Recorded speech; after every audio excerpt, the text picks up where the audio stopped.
Mon frère a dit, ta présence gâchera tout. Éloigne aussi ta gamine bizarre. Contente-toi de ne pas venir. Je n'ai même pas répondu. J'ai gelé toutes les lignes de crédit auxquelles mon nom était associé. 4 jours plus tard, sur le lieu de la cérémonie, sa carte a été refusée, et ma mère, toute rouge, m'appelait sans cesse. Je m'appelle Lily Carter. J'ai 34 ans, je suis une mère célibataire et, jusqu'à 4 jours avant le mariage de mon frère, j'étais aussi la personne qui en finançait discrètement près de la moitié. Le message est arrivé alors que je vérifiais le calendrier de paiement final pour le lieu de réception. Ta présence gâchera tout. Éloigne aussi ta gamine bizarre. Contente-toi de ne pas venir. Je l'ai lu 2 fois, non pas parce que je n'avais pas compris, mais parce que je ne pouvais pas croire que quelqu'un puisse mettre de tels mots par écrit. Ma fille de 6 ans était assise en face de moi, alignant soigneusement des coquillages par taille. Elle a remarqué mon expression et a immédiatement demandé si elle avait fait quelque chose de mal. Cette question m'a fait plus de mal que le message. Elle avait passé 3 semaines à fabriquer une carte de mariage, à répéter un court discours de félicitations et à se demander si la mariée aimerait le petit bracelet qu'elle avait fait à la main.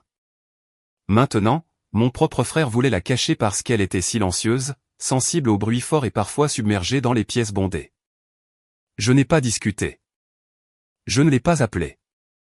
J'ai ouvert l'accord de financement qu'il avait signé 8 mois plus tôt. L'acompte du lieu, le solde du traiteur, le compte du fleuriste et la ligne de crédit d'urgence pour le mariage étaient tous liés à mon nom, car son crédit était trop mauvais pour qu'on lui accorde un prêt. J'avais accepté de l'aider parce qu'il avait promis que chaque dollar serait remboursé. Apparemment, il croyait que m'interdire de venir n'affecterait pas l'argent que j'avais garanti. J'ai appelé le prêteur, retiré mon autorisation pour tous les frais futurs et gelé chaque ligne de crédit ouverte à mon nom. 4 jours plus tard, alors que près de 200 invités attendaient, le gérant du lieu de réception a de nouveau passé sa carte. Paiement refusé. C'est alors que ma mère a commencé à m'appeler encore et encore, ses messages vocaux devenant de plus en plus désespérés à chaque fois. Mais la carte refusée n'était pas le véritable désastre.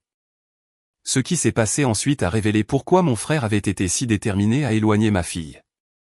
Avant que je vous dise ce qu'il cachait et ce qui est arrivé quand tout le mariage s'est retourné contre lui, dites-moi, quelle heure est-il là où vous êtes en ce moment et d'où regardez-vous? J'adorerais voir jusqu'où cette histoire voyage. Pour comprendre pourquoi j'avais le pouvoir de geler les comptes du mariage, vous devez comprendre l'arrangement que Marc et moi avions conclu. 8 mois plus tôt, Marc s'était présenté chez moi à Port-Merci, une petite ville côtière du Maine, où les problèmes privés restaient rarement privés bien longtemps. Il avait apporté du café, des muffins aux myrtilles et ce genre de sourire nerveux qu'il arborait depuis l'enfance chaque fois qu'il voulait que je le sauve. Sa cote de crédit s'était effondrée après un investissement raté dans un restaurant, 2 cartes de crédit professionnelles impayées et un prêt personnel qu'il avait caché à nos parents. Sa fiancée, Vanessa, croyait que les anciennes dettes avaient été réglées. Ce n'était pas le cas. Marc voulait un mariage élégant au bord de l'eau au domaine de Harrow Bay, un lieu si cher que son acompte initial dépassait ce que de nombreuses familles de la ville gagnaient en plusieurs mois. Le lieu a rejeté sa carte. La banque a refusé sa demande. Et les parents de Vanessa ont refusé de contribuer davantage après avoir déjà payé sa robe et le forfait photographie. Marc m'a demandé de co-signer une ligne de crédit contrôlée pour le mariage. Comme j'avais passé 12 ans à travailler dans la conformité financière et que j'avais autrefois géré presque tous les problèmes d'argent compliqués de notre famille, j'ai négocié des conditions strictes. Le compte restait à mon nom. Marc était un utilisateur autorisé et tout solde dépassant la limite convenue nécessitait mon approbation écrite. J'ai également payé directement le dépôt de garantie remboursable du lieu. Si le solde final n'était pas réglé, le lieu pouvait me facturer. Si des dépenses suspectes apparaissaient, je pouvais suspendre le compte immédiatement. Marc a signé chaque page. Il a même plaisanté en disant que j'étais sa police d'assurance de sœur aînée responsable. J'aurais dû entendre l'avertissement caché dans la plaisanterie. En grandissant, j'avais toujours été sa police d'assurance. Quand nous étions enfants, Marc a brisé la fenêtre de l'atelier de notre père en jetant des pierres sur des bouteilles. J'ai dit à nos parents que c'était moi parce qu'ils pleuraient et me suppliaient de ne pas laisser papa annuler son voyage de baseball. À 16 ans, il a emprunté la voiture de notre mère sans permission et a endommagé le pare-choc. J'ai utilisé l'argent de mon travail d'été pour aider à le réparer avant qu'elle ne le remarque. À 23 ans, il a perdu l'argent de son loyer en jouant pendant un week-end à Boston. Et j'ai couvert le paiement parce qu'il avait promis que cela n'arriverait plus jamais. Chaque sauvetage lui a appris la mauvaise leçon. Il n'a pas appris la responsabilité. Il a appris que Lily absorberait les conséquences. Ce mariage était censé être différent. J'ai créé un calendrier de remboursement, des limites de dépenses et un compte séparé visible pour nous trois. Marc a accepté qu'aucun achat ne serait effectué sans documentation. Pendant les premiers mois, tout semblait normal. Puis des frais supplémentaires ont commencé à apparaître. De l'alcool de gamme supérieure, du linge de table importé, une deuxième installation florale, un transport de luxe, des cadeaux personnalisés pour les invités et une fête après la réception que Vanessa n'avait jamais mentionnée. Chaque fois que je le questionnais, Marc prétendait que ces ajouts étaient nécessaires parce que la famille de Vanessa s'attendait à la perfection. Je l'ai prévenu 2 fois que la limite était presque atteinte. Il m'a ignoré et a dit qu'il recevrait une promotion après le mariage. Le soir où j'ai reçu son message, j'ai examiné les documents au lieu de réagir de manière émotionnelle. C'était important. Je ne volais pas son argent ni n'annulais quelque chose qu'il avait payé. J'empêchais que de nouvelles dettes soient contractées à mon nom après qu'il m'ait expulsé et ait insulté mon enfant. J'ai appelé le service de fraude et d'autorisation du prêteur, confirmé mon identité et supprimé l'accès aux achats de Marc. Ensuite, j'ai envoyé un courriel au lieu de réception, au traiteur, à la société de location, au fleuriste et au service de transport. Mon message était simple. Je n'autorisais plus de frais supplémentaires au-delà des montants déjà réglés. Tout solde restant devrait être payé directement par le couple. La coordinatrice du lieu a appelé dans les 20 minutes. Son ton était professionnel même à l'aise. Le paiement final de 38 600 $ était prévu pour le matin du mariage parce que Marc avait demandé des prolongations à plusieurs reprises. Le traiteur attendait également 14 200 $, tandis que l'entreprise de location avait encore un solde impayé de près de 9 000 $. J'ai regardé les chiffres. Marc m'avait dit qu'il restait moins de 20 000 $. Il avait menti de plus de 40 000 $. Après l'appel, Bella est entrée dans la cuisine en tenant la carte de mariage qu'elle avait faite. Elle montrait 3 personnages sous une arche tordue couverte de fleurs bleues. Elle s'était dessinée entre Marc et Vanessa, tous se tenant la main. « Dois-je écrire le nom de l'oncle Marc en doré ou en argenté ?» a-t-elle demandé. Je me suis accroupi à côté d'elle. « Ma chérie, nous n'allons pas au mariage. » Son sourire a disparu. « Est-ce parce que je me couvre les oreilles ?» J'ai senti quelque chose se briser en moi. Un mois plus tôt, lors d'un dîner de famille, Bella s'était couvert les oreilles quand Marc avait testé les enceintes qu'il avait louées pour la réception. Vanessa avait ri et l'avait qualifié de dramatique. Plus tard, j'ai entendu Marc murmurer qu'il ne pouvait pas avoir Bella faisant une scène pendant la cérémonie. Je l'ai confronté et il a prétendu que j'étais trop protectrice. Je croyais la discussion terminée. De toute évidence, elle avait continué sans moi. Non, ai-je dit à Bella. Tu n'as rien fait de mal. Un adulte a fait un choix méchant, et je choisis de ne pas te mettre dans un endroit où tu es traité comme un problème. Elle a baissé les yeux sur la carte. Est-ce qu'il m'aime toujours? C'était la question à laquelle je ne pouvais pas répondre. Au lieu de cela, je l'ai serré dans mes bras et j'ai dit, tu es aimée, et tu n'as jamais à te faire plus petite pour que quelqu'un d'autre soit à l'aise. Pour la première fois cette nuit-là, je me suis demandé si geler les comptes était une vengeance ou de l'autoprotection. Puis, je me suis souvenu des mots exacts de Marc, éloigne ta gamine bizarre. Il ne nous avait pas simplement exclus. Il avait utilisé les différences de ma fille comme une excuse pour l'humilier tout en s'attendant à ce que je finance la célébration. Quelle leçon enseignerais-je à Bella si je permettais cela? Que les gens pouvaient l'insulter tant qu'ils avaient besoin de quelque chose de moi. Que les titres familiaux excusaient la cruauté? Je pouvais vivre avec la culpabilité. Je ne pouvais pas vivre en enseignant cette leçon à ma fille.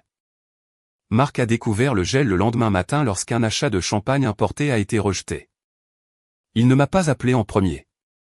Il a créé une discussion de groupe familial intitulée « La crise de Lily » et a ajouté nos parents, 2 cousins, notre tante Vanessa et moi. Son message d'ouverture disait que j'avais saboté son mariage parce que j'étais jalouse qu'il se marie alors que j'étais encore célibataire. Il a commodément omis le message nous interdisant, Bella et moi, de venir. En quelques minutes, notre mère m'a demandé de restaurer le compte avant que j'embarrasse toute la famille. Notre père a écrit que les désaccords financiers ne devraient pas être utilisés comme des armes. Une tante a suggéré que je laissais ma sensibilité maternelle obscurcir mon jugement. J'ai pris une capture d'écran du message de Marc et l'ai posté dans le groupe sans commentaire. La discussion est restée silencieuse pendant presque 3 minutes. Puis Vanessa a répondu. C'était mal formulé, mais il y avait des inquiétudes concernant les perturbations. Des inquiétudes. Le mot était assez poli pour paraître raisonnable, mais je savais ce qu'il signifiait. Bella était devenue un inconvénient qu'il croyait pouvoir écarter. Marc a suivi avec une explication plus longue. Selon lui, Bella avait mis les invités mal à l'aise lors du dîner de fiançailles en refusant de parler à des inconnus, en rangeant les paquets de sucre sur la table et en se couvrant les oreilles lorsque les gens applaudissaient. Il a prétendu que la grand-mère de Vanessa était fragile et ne devrait pas avoir à assister à la crise d'un enfant. Bella n'avait jamais dérangé personne. Elle était simplement sortie tranquillement avec moi pendant 5 minutes lorsque le bruit était devenu écrasant. Marc a transformé ce moment privé en preuve qu'elle n'avait pas sa place. Ma cousine Rachel a été la première à le contester. Tu as pris l'argent de Lily, fait de Bella une demoiselle d'honneur, l'a laissée se préparer pendant des mois, puis tu les as bannis 4 jours avant le mariage. Marc a répondu que les finances et les décisions concernant les invités étaient des questions distinctes. Cette phrase a détruit toute sympathie qu'il aurait pu recevoir. Il croyait sincèrement que mon argent devait rester disponible même après que ma fille et moi ayons été mises de côté. J'ai répondu une seule fois, les comptes ne sont pas la propriété de Marc. Ce sont des facilités de crédit à mon nom, créées parce qu'il ne pouvait pas en obtenir. J'ai retiré l'autorisation pour de futures dettes. Tous les paiements déjà effectués restent payés. Marc et Vanessa sont libres de poursuivre leur mariage en utilisant leurs propres fonds. Notre mère a immédiatement appelé. Quand j'ai répondu, elle n'a pas demandé si Bella allait bien. Elle a demandé de combien d'argent Marc avait besoin. Je lui ai dit le montant restant. Elle a eu le souffle coupé, puis m'a accusé d'exagérer. Je lui ai envoyé les relevés par courriel. Pourquoi devrait-il autant? A-t-elle murmuré. Parce qu'il nous a menti à tous. Elle a baissé la voix comme si Marc pouvait l'entendre à des kilomètres. Lily, ton frère est sous une pression énorme. Rétablis les comptes jusqu'à après le mariage. Nous pourrons régler le reste plus tard. C'est ce que nous disons toujours à propos de Marc. Plus tard. C'est son mariage et Bella et sa nièce. Maman est devenue silencieuse. Je me suis souvenu d'une autre conversation, 20 ans plus tôt, après que Marc eut ruiné un projet scolaire que j'avais mis des semaines à construire parce qu'il voulait le carton pour un fort. Maman m'avait demandé de laisser tomber parce qu'il était plus jeune.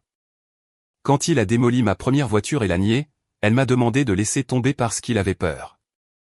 Quand il a manqué l'opération de papa parce qu'il était en vacances, elle a dit qu'il était dépassé.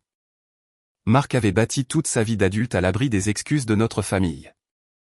Pourquoi la paix est-elle toujours quelque chose que je dois acheter?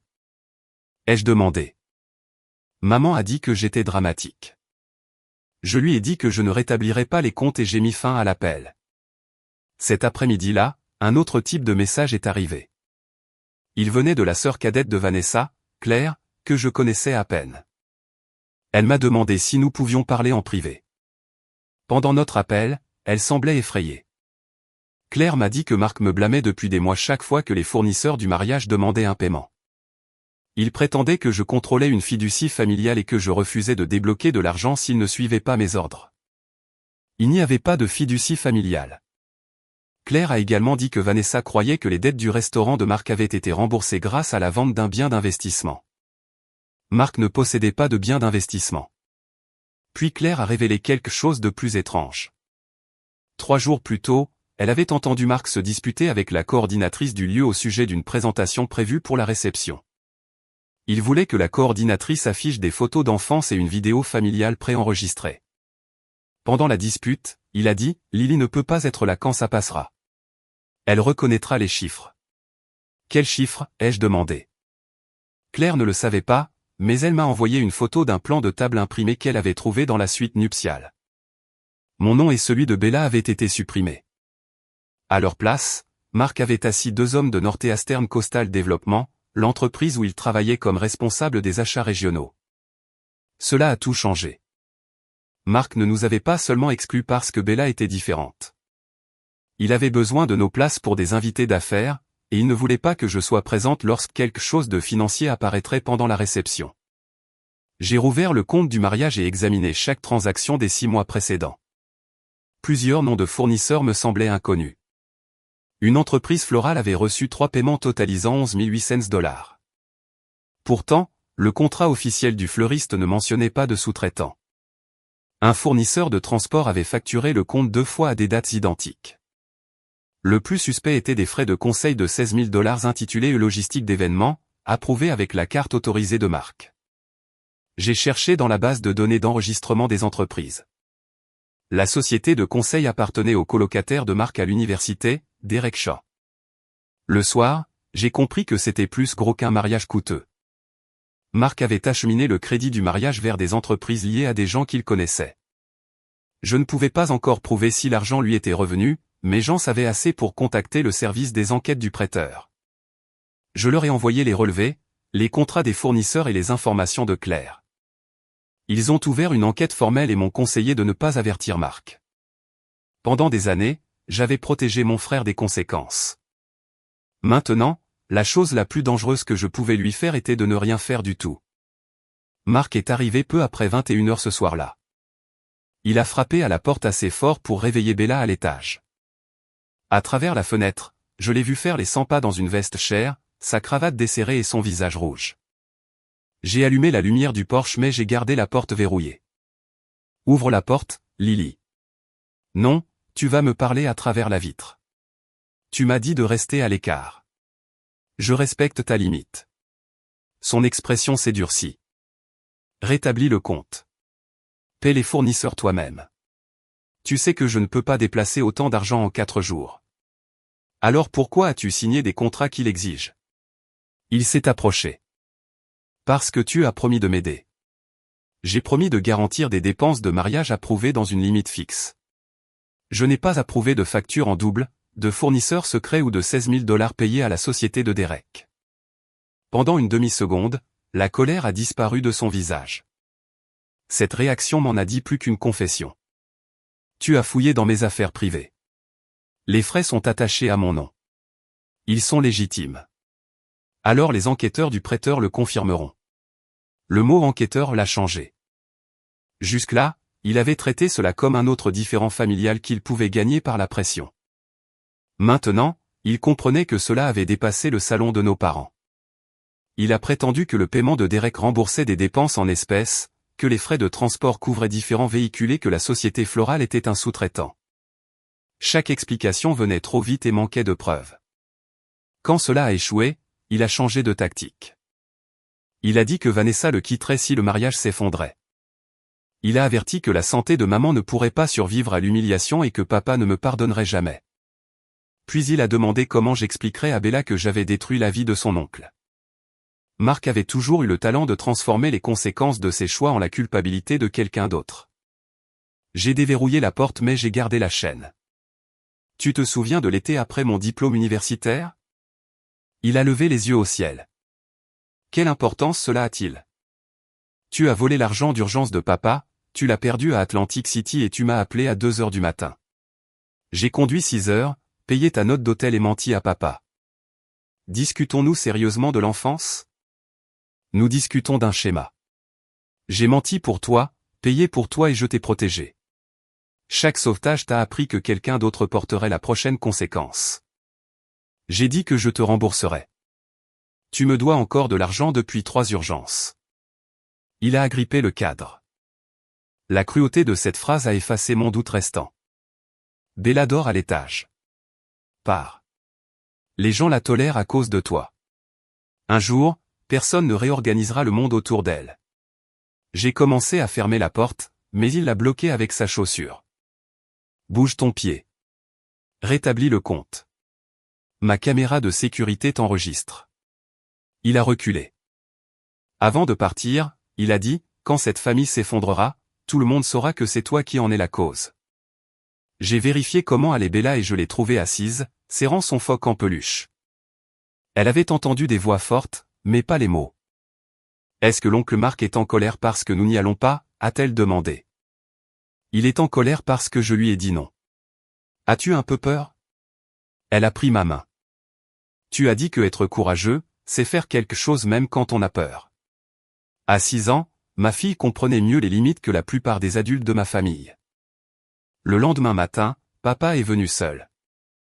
Il portait les relevés financiers que j'avais envoyés et m'a demandé si j'étais au courant de toutes les dettes de Marc. J'ai expliqué que je connaissais les chèques du restaurant, mais pas les prêts cachés ou les transferts suspects. Papa a reconnu le nom de Derek. Des années plus tôt, Derek et Marc avaient géré une entreprise de billetterie en ligne qui s'était effondrée après que les clients aient demandé des remboursements.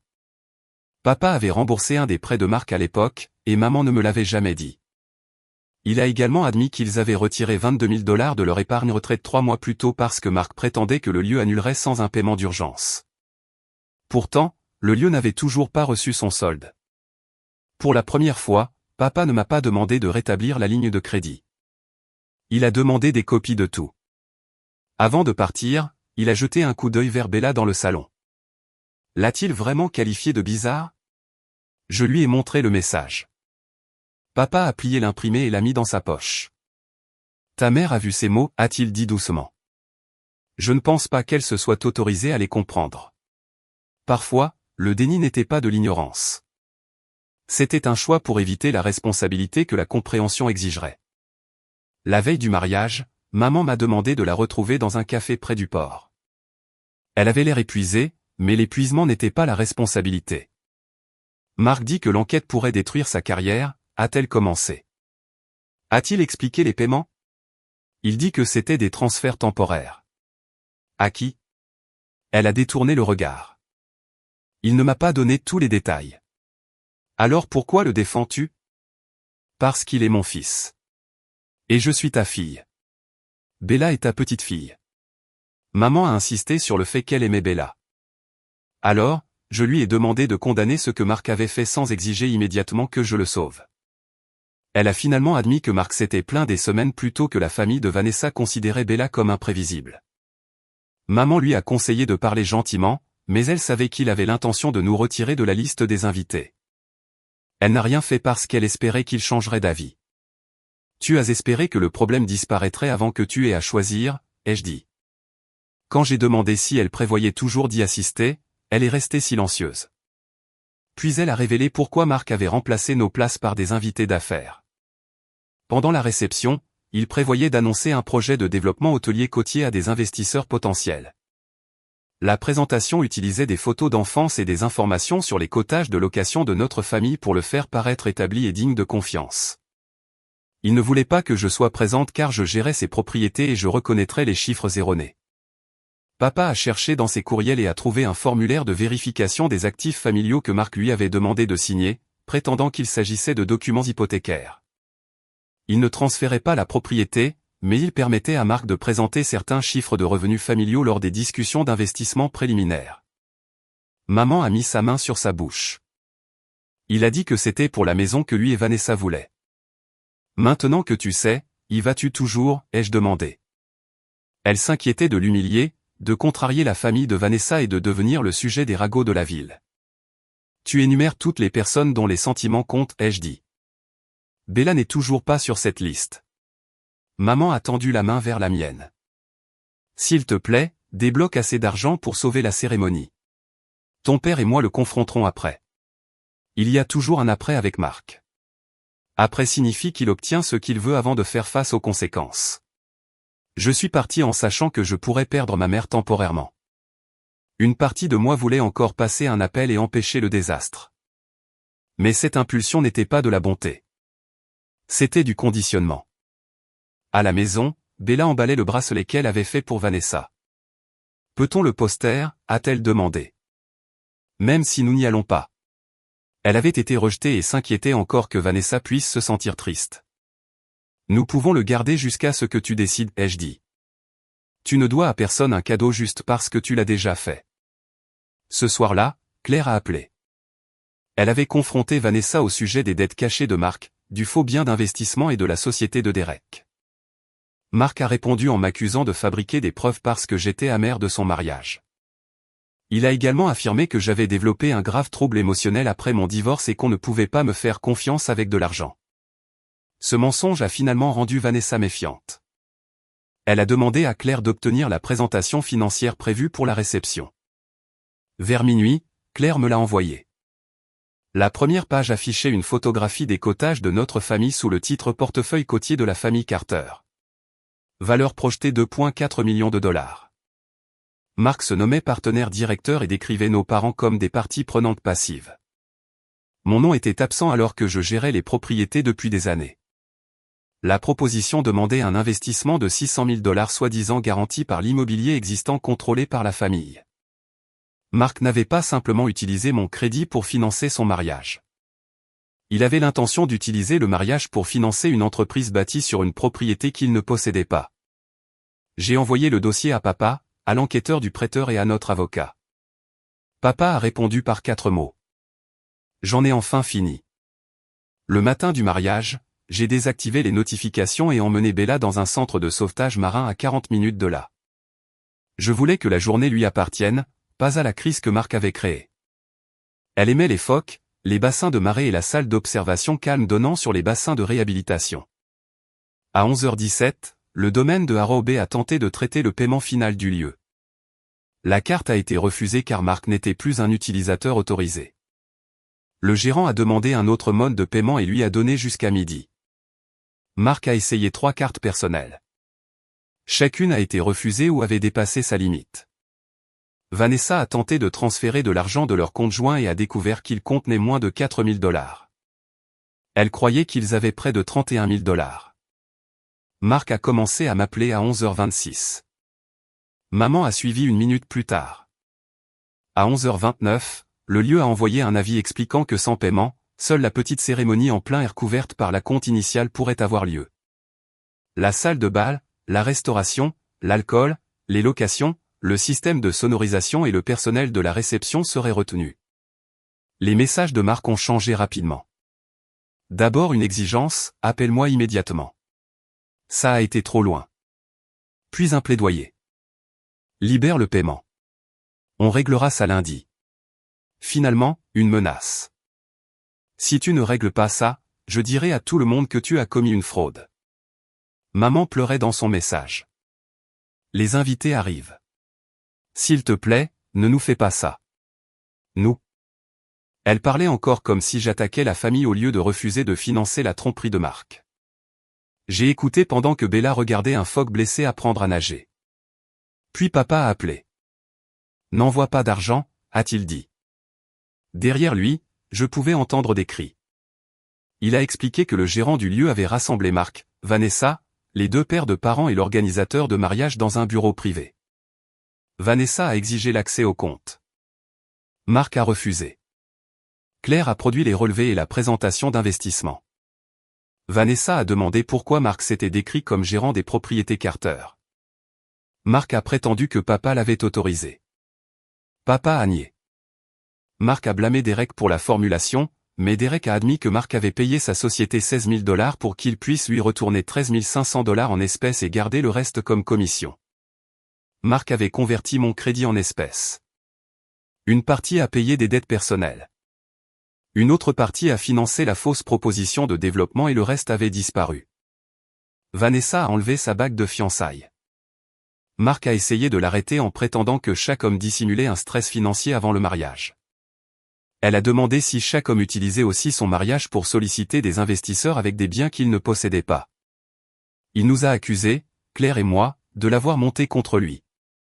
Puis, devant les 2 familles et plusieurs membres du cortège, il a dit, rien de tout cela ne serait arrivé si Lily avait contrôlé sa gamine et s'était mêlée de ses affaires. Vanessa l'a dévisagé. Tu as banni une fillette de 6 ans pour cacher une fraude financière. Les invités dans le couloir l'ont entendu. En quelques minutes, les parents ont commencé à s'envoyer des textos. Un garçon d'honneur qui travaillait avec Mark a contacté le directeur de leur département car la présentation affichait le logo de Northeastern Coastal Development sans permission. L'un des investisseurs potentiels a photographié les diapositives et les a transmises au service juridique de l'entreprise. À midi, le lieu a annoncé que la réception complète ne pourrait pas avoir lieu car le solde restait impayé. Ils ont offert la cérémonie limitée en plein air, mais Vanessa a refusé. Elle a retiré sa robe, est partie par une entrée de service et a mis fin à la relation. Mark l'a suivie sur le parking, criant que j'avais manipulé tout le monde. Des invités l'ont enregistré en train de qualifier Bella de petite distraction défectueuse et d'affirmer que Vanessa était d'accord qu'elle n'aurait jamais dû être invitée. Vanessa lui a jeté le dossier des relevés financiers à la poitrine et lui a dit de ne plus jamais la contacter. L'enregistrement a atteint les médias sociaux locaux avant la fin de l'après-midi. À ce moment-là, Marc avait perdu le mariage, sa fiancée, ses investisseurs et la confiance de presque tout le monde. « Où est maman ?» ai-je demandé à papa. Il a dit qu'elle comprenait enfin que le garder à l'aise n'avait jamais été la même chose que l'aider. J'ai regardé à travers la vitre d'observation vers Bella. Elle souriait alors que le phoque faisait surface. Pour une fois, je ne courais pas vers la crise de Marc avec de l'argent ou des excuses. Étais-je heureuse que le mariage se soit effondré? Non. Vanessa avait été trompée. Des invités avaient voyagé et des vendeurs avaient tout préparé. Les conséquences réelles blessent aussi des innocents. Mais je n'avais pas créé les mensonges de Marc. J'avais seulement cessé de payer pour les garder cachés. 1 heure plus tard, Vanessa a appelé et s'est excusée d'avoir soutenu la décision d'exclure Bella. Elle a admis qu'elle s'était plus souciée d'éviter un moment gênant que de protéger un enfant. Elle n'a pas demandé le pardon. Elle a demandé à parler à Bella. « Je suis désolée de t'avoir fait du mal », a dit Vanessa. « Est-ce que tu as toujours ton mariage ?» a demandé Bella. « Non, à cause de moi. » Vanessa a commencé à pleurer. « Non, ma chérie. Parce qu'un adulte a menti. Rien de tout cela n'est de ta faute. » Bella a fait une pause. « D'accord. J'espère que tu te sentiras mieux. » Avant de partir, Bella a choisi une carte postale montrant un phoque commun se reposant sur un rocher. Au dos, elle a écrit « Parfois, on a besoin d'un endroit sûr avant de pouvoir nager à nouveau. » Elle voulait l'envoyer à Vanessa. Cette fois, je l'ai laissé faire. L'enquête a duré plusieurs mois. Le prêteur a confirmé que Marc avait violé l'accord d'utilisation autorisé en soumettant de fausses factures de fournisseurs et en acheminant de l'argent par l'intermédiaire de la société de Derek. Parce que j'avais signalé les transactions rapidement et maintenu des limites de dépenses écrites, je n'ai pas été tenu responsable de la partie frauduleuse. Le solde légitime restant du mariage a été réglé en utilisant le dépôt de garantie remboursable du lieu et les fonds récupérés de Derek. J'ai quand même perdu plusieurs milliers de dollars, mais j'ai gardé ma maison, mon crédit et mon indépendance. L'employeur de Marc l'a suspendu 3 jours après l'effondrement du mariage. Le logo non autorisé de l'entreprise, la fausse présentation d'investissement et les liens avec des fournisseurs douteux ont déclenché un audit interne. Les enquêteurs ont découvert qu'il avait dirigé 2 contrats d'achat vers des entreprises liées à Derek. Il a été licencié pour violation des règles d'approvisionnement et de conflit d'intérêts. Dans une communauté professionnelle aussi petite que la nôtre, le licenciement a détruit sa réputation presque immédiatement. Les investisseurs se sont retirés. La proposition de développement a disparu et Derek a coopéré avec le prêteur pour éviter de porter toute la responsabilité. Marc s'est retrouvé avec des dettes personnelles, des frais juridiques et aucun revenu stable. Il a vendu son camion, a déménagé de l'appartement qu'il partageait avec Vanessa et a finalement loué une chambre à 40 miles à l'intérieur des terres, assez loin pour ne plus rencontrer les invités du mariage à l'épicerie. Vanessa a rendu la plupart des cadeaux et a contacté les vendeurs dont les employés s'étaient préparés pour une réception qui n'a jamais eu lieu. Ses parents ont aidé avec certains coûts non remboursables, mais ont refusé de couvrir les dettes de Marc. 6 mois plus tard, elle a accepté un emploi dans le Vermont. Elle a envoyé à Bella du matériel d'art et une note la remerciant pour la carte postale. Nous ne sommes jamais devenus proches, mais ses excuses sont restées l'une des rares choses honnêtes à être sorties de ce désastre. Le mariage de mes parents a failli s'effondrer sous le poids de la tromperie de Marc et de tout ce qu'ils avaient permis. Papa a gelé son accès à leur compte, a engagé un avocat pour révoquer les documents de propriété et a commencé une thérapie. Maman a continué d'insister sur le fait que Marc avait agi par désespoir jusqu'à ce que papa demande « Combien de personnes doit-il blesser avant que le protégé ne devienne de la participation ?» Maman ne m'a pas parlé pendant 3 semaines. Quand elle a finalement rendu visite, elle n'a apporté aucune excuse. Elle s'est assise à ma table de cuisine et a demandé à s'excuser auprès de Bella, qui construisait un phare en carton.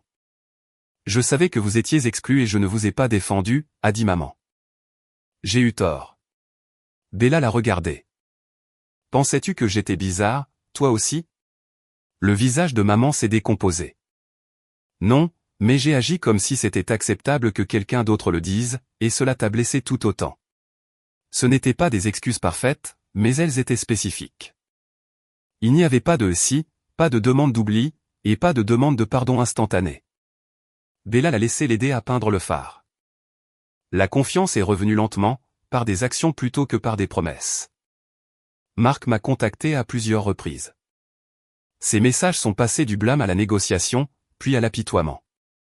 Il m'a accusé d'avoir ruiné sa vie, a offert de s'excuser si je retirais mon rapport, et a finalement affirmé que personne ne se souciait de sa survie. Des mois plus tard, il m'a envoyé une lettre. Il a admis m'en vouloir parce que j'avais toujours été la personne fiable. Quand nos parents me louaient, il se sentait invisible. Quand je le sauvais, il se sentait soulagé et humilié. Alors, il s'est convaincu que ma compétence était une forme de contrôle. Le mariage était censé prouver qu'il pouvait construire quelque chose de plus grandiose que tout ce que j'avais accompli. Pourtant, il dépendait toujours de mon crédit pour le faire. Il a également admis que l'exclusion de Bella servait 3 objectifs. Vanessa craignait une perturbation. Les investisseurs avaient besoin de nos places et mon absence lui permettait de présenter les propriétés familiales sans être contesté. Qualifier Bella de bizarre n'était pas impulsif.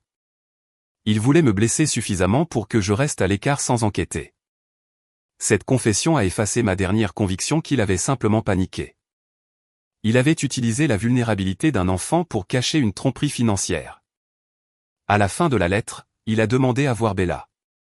Je lui ai expliqué la situation dans un langage adapté à son âge et lui ai demandé ce qu'elle voulait. Elle a secoué la tête. Peut-être quand je serai plus grande, mais je ne veux pas qu'il dise pardon parce qu'il veut quelque chose. À 6 ans, elle comprenait que des excuses offertes en échange d'un accès étaient toujours une transaction. J'ai dit à Marc qu'il n'y aurait aucun contact tant qu'il n'aurait pas terminé une thérapie, remboursé nos parents selon un accord écrit, accepter la responsabilité des frais contestés et démontrer un changement sans exiger une audience de Bella. Le pardon et la réconciliation n'étaient pas la même chose. Je pourrais libérer ma colère pour ma propre paix, mais cela ne lui garantissait pas une place dans nos vies. Il n'a jamais répondu.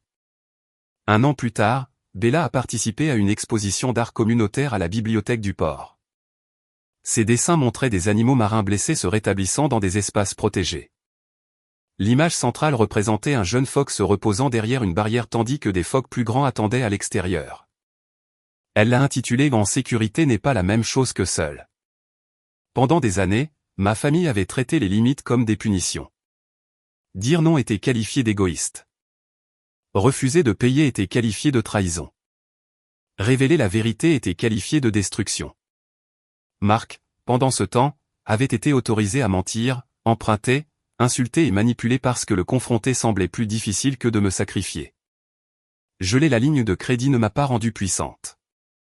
Mon nom avait toujours été sur le compte.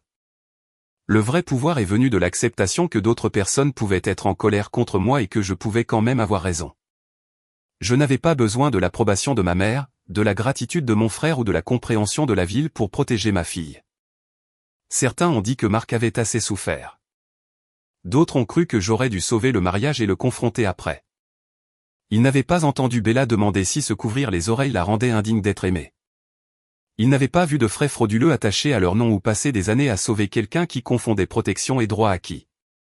Auriez-vous rétabli l'argent pour sauver le mariage, sachant que la personne qui a banni votre enfant utilisait aussi votre nom pour cacher des mensonges financiers? Ou auriez-vous laissé la carte refusée tout exposer? Je connais ma réponse maintenant. Marc m'a dit de rester à l'écart, alors je l'ai fait. Il a dit que ma fille gâcherait sa journée parfaite, mais Bella n'est jamais entrée dans le lieu, n'a jamais interrompu la cérémonie, ni prononcé un mot méchant. Le mariage s'est effondré à cause de l'homme qui se tenait en son centre. Mon frère croyait que la chose la plus effrayante que je pouvais faire était de le combattre. Il avait tort. La chose la plus effrayante que j'ai jamais faite a été d'arrêter de le sauver. Cette histoire est entièrement fictive et destinée uniquement à des fins de divertissement et d'éducation.